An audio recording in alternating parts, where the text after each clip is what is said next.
이재명 대통령 사건 공소 취소와 국정조사 추진을 위한 의원 모임이 12일 출범한다고 합니다. 대장동 사건 변호인이었던 이건태 의원이 주도해 민주당 의원 162명 중 절반이 넘는 86명이 참여했다고 합니다. 대통령 정무특보인 조정식 의원을 비롯해 친 이재명계 의원 대부분이 포함됐습니다. 상임대표와 공동대표, 간사를 둔 조직도 갖췄습니다. 그 규모가 실제 활동하는 민주당 의원 모임 중 최대급에 속할 것입니다. 나라 안팎으로 심각한 현안이 쌓여 있는데 대통령 한 사람만을 위한 모임을 만든 것은 국민 보기 민망한 일입니다. 이건태 의원은 이 대통령 재판은 중지됐지만 기소가 사라진 것은 아니다라며 대통령에게 없는 죄를 만들어 족쇄를 채운 채 국정이 운영되는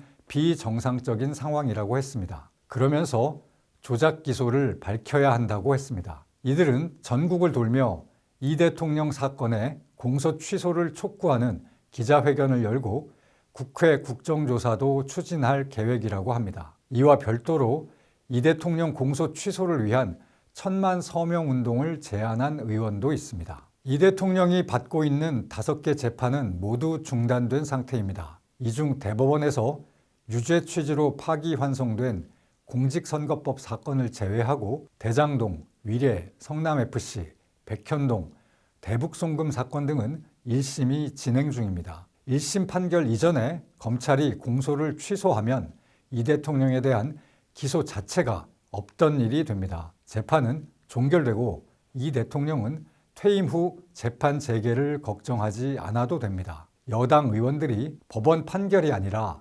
권력과 숫자를 이용해 정상적 사법 절차 자체를 무력화시키겠다는 시도입니다.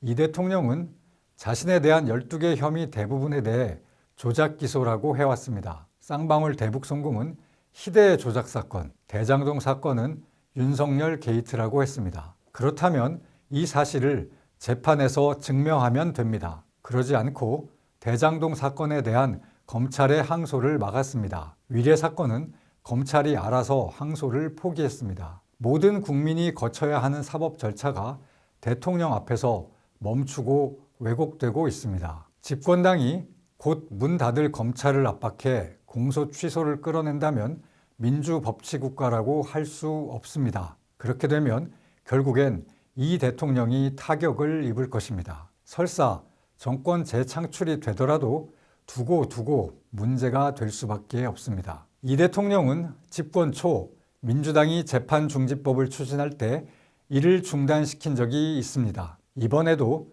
대통령이 나서서 말렸으면 합니다.